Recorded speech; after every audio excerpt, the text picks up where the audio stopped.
Hello everyone, I am welcoming all of you in my new lecture. हम पढ़ रहे हैं human reproductive system and human health. Last class में हमने ये जाना था कि ह्यूमन बीइंग में मेल और फीमेल में कितने टाइप के रिप्रोडक्टिव ऑर्गन होते हैं, मेन और एसेसरी या सेकेंडरी, जिसमें एसेसरी का डेवलपमेंट किससे होता है एम्ब्रियोनिक स्टेज में, इसकी बात भी हमने करी थी। आज हम एक बहुत इंपॉर्टेंट फेज होती है ह्यूमन बीइंग में जिसको बोलते हैं प्यूबर्टी, उसके बारे में जानेंगे और इसमें क्या क्या चेंजेस मेल और फीमेल में होते हैं। वैसे तो ह्यूमन बीइंग के रिप्रोडक्टिव फेजेस और डेवलपमेंट फेजेस की बात मैं अपने लेक्चर सेक्सुअल रिप्रोडक्शन में कर चुका हूँ, लेकिन आज थोड़ी सी यहाँ पे ब्रीफिंग कर लेता हूँ। देखिए, सबसे पहले एम्ब्रियोनिक स्टेज आती है जिसमें जाइगोट डेवलपमेंट से लेकर टोटल एम्ब्रियो डेवलपमेंट आता है। उसके बाद इन्फेंट स्टेज आती है, बिल्कुल शिशु अवस्था।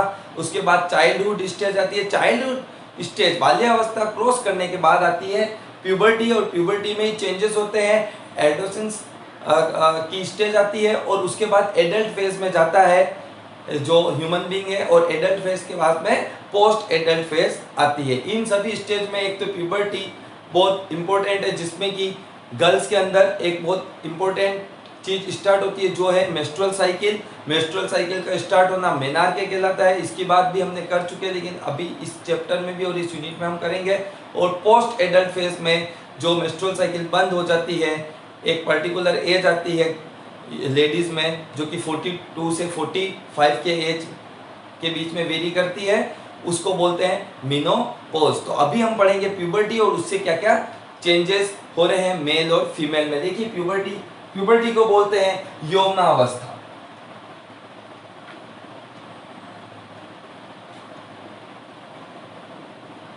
क्या होती है puberty? Puberty is age of sexual maturation. Sexual maturation की उम्र या सेक्सुअल मेच्योरेशन की अवस्था क्या कहलाती है? प्यूबर्टी। यौवनावस्था क्या है? लैंगिक परिपक्वता का काल या उम्र।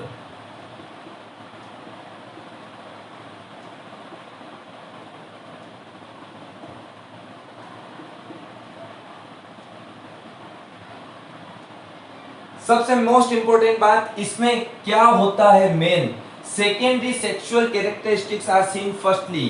द्वितीय लैंगिक लक्षण दिखाई देते हैं।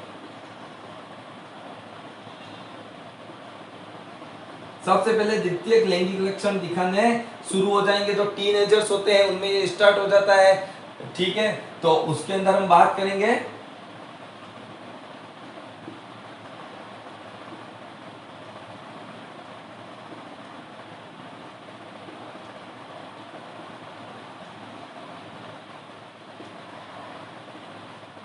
जैसे कि गर्ल्स के अंदर वॉइस का सॉफ्ट हो जाना, पिच हाई हो जाना, उनके जो ब्रेस्ट साइज है उसमें जो है ग्रो करना, उनकी जो हेल्थ है रिप्रोडक्टिव हेल्थ उसमें कुछ चेंजेस दिखाई देते हैं। उसके अलावा उनके जो फेस है वो बिल्कुल सॉफ्ट हो जाना, उसमें जो बियर्ड और ये सारी चीज़ें, दाढ़ी मूछें, वो सारी चीज़ें होती नहीं है। जबकि बॉयज़ के अंदर अगर हम देखें तो आवाज़ में भारीपन आ जाएगा, ठीक है, आवाज चेंज होने लग जाएगी। एक तो जो चाइल्डहुड में आवाज होती है सॉफ्ट सी, उससे थोड़े से चेंज होने लग जाएगा।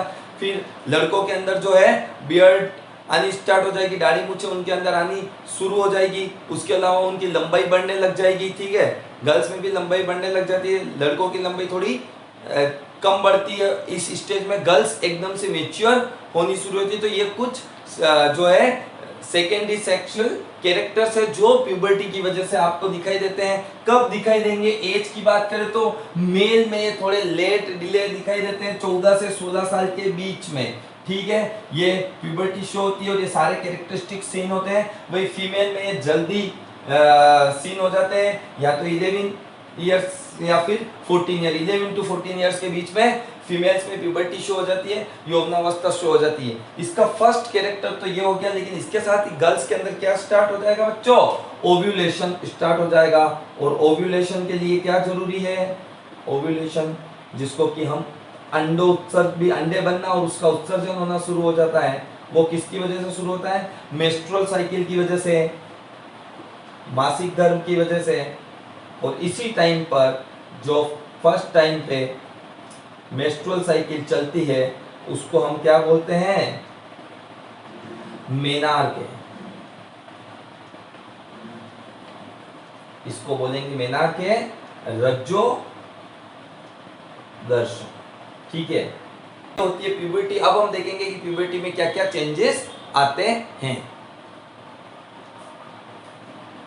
कर लेते हैं कि प्यूबर्टी यौनावस्था के समय क्या क्या चेंजेस जो है बॉयज और गर्ल्स में आते हैं और इसकी कंपैरेटिव स्टडी कर लेते हैं। इस तरफ मैंने कैरेक्टर्स लिए हैं बॉयज एंड गर्ल्स। तो देखिए, अगर हम फर्स्ट बात करें गोनेडल जननांग संबंधी, तो बॉयज के अंदर enlargement of testis and penis, शिश्न और वृषण के आकार में क्या होती है, वृद्धि होती है, उनका आकार बढ़ता है, इनलार्जमेंट होता है, जिसकी वजह से स्पर्मेटोजेनेसिस बिगिन, शुक्राणु जनन की जो है वो शुरुआत हो जाती है, स्पर्म बनना शुरू हो जाएंगे टेस्टिस के अंदर। हम आगे क्लासेस में पढ़ेंगे कि किस तरीके से स्पर्मेटोजेनेसिस टेस्टिस में होती है। वही गर्ल्स में इसी समय ओविरियन एंड ओव्यूलेशन बिगिन हो जाता है। ओविरियन साइकिल, अंड चक्र और अंडोत्सर्ग की क्रिया की शुरुआत हो जाती है। कुल मिलाकर मेंस्ट्रुअल साइकिल, मासिक धर्म की शुरुआत हो जाती है। अब बात करें हम एक्सेसरी सेक्स ऑर्गन्स की, द्वितीयक लैंगिक अंगों की, तो वहां पर क्या होता है, द्वितीयक लैंगिक अंग जैसे कि पेनिस है, प्रोस्टेट है, एपिडाइडेमिस है, सेमिनल वेसिकल्स है, ये सारे बॉयज के हमने कल बात करी थी, ये भी ग्रो करेंगे क्योंकि गोनेट्स का डेवलपमेंट होना शुरू हो चुका है। वही गर्ल्स के अंदर यूटेरस, वेजाइना, फेलोपियन ट्यूब और वल्वा के आकार में वृद्धि होती है। गर्भाशय, योनि जो है, अंडवाहिनी और जो भग कोश है उसके आकार में क्या हो रही है, वृद्धि हो रही है, क्योंकि आगे जाके वह एडल्ट फेज में दोनों ही मेल एंड फीमेल बनने वाले हैं। बॉयज और गर्ल्स जो है वो एडल्ट फेज में एंटर करने वाले हैं। वही बात करें हम तीसरे कैरेक्टर की, हेयर्स एंड वॉइस की, बहुत ही इंपॉर्टेंट है, सेकेंडरी कैरेक्टर्स में आते हैं। मैंने बताया था इन कैरेक्टर्स को एकदम से नोट करा जा सकता है। आवाज एवं बालों में क्या क्या चेंजेस आते हैं, तो देखिए जो बॉयज उनमें बियर्ड आ जाती है, मुच्छी आ जाती है, एक्सिलरी एंड प्यूबिक और चेस्ट हेयर आ जाते हैं बगल में, और उनके प्यूबिक एरिया में, उनके जन्नांग वाले एरिया में और सीने पर और पेट पर बाल आ जाते हैं। वही उनकी आवाज जो है वो मोटी हो जाएगी, जबकि उसकी पिच जो है, तीव्रता जो है वह कम हो जाएगी। वही गर्ल्स में टिपिकल फेमिनाइन जो है डिस्ट्रीब्यूशन हो जाते हैं, कैरेक्टर्स के स्त्रीत्व के जो है विशिष्ट प्रकार के लक्षण दिखाई देते हैं, उसका वितरण हो जाता है। उनके शरीर पर भी इन सारी जगहों पर तो बाल आते हैं, लेकिन उनके जो चेस्ट वाला एरिया है और एब्डोमेन वाला एरिया है वहां पर बाल नहीं आते। उसके अलावा उनके हाथों और पैरों पर भी जो डेंसिटी होती है बॉयज में बालों की उतनी नहीं दिखती है। ब्रेस्ट ग्रो करता है क्योंकि वहां पे मेमिडियन ग्लैंड जो है, जो स्तन ग्रंथियां है वो वृद्धि करती है। मोस्ट इंपोर्टेंट बात, फैट का डिपोजिशन होता है, जो वसा है उसका जमाव होता है, ठीक है ना, वसा का जमाव भी यहाँ पे होता है शरीर में।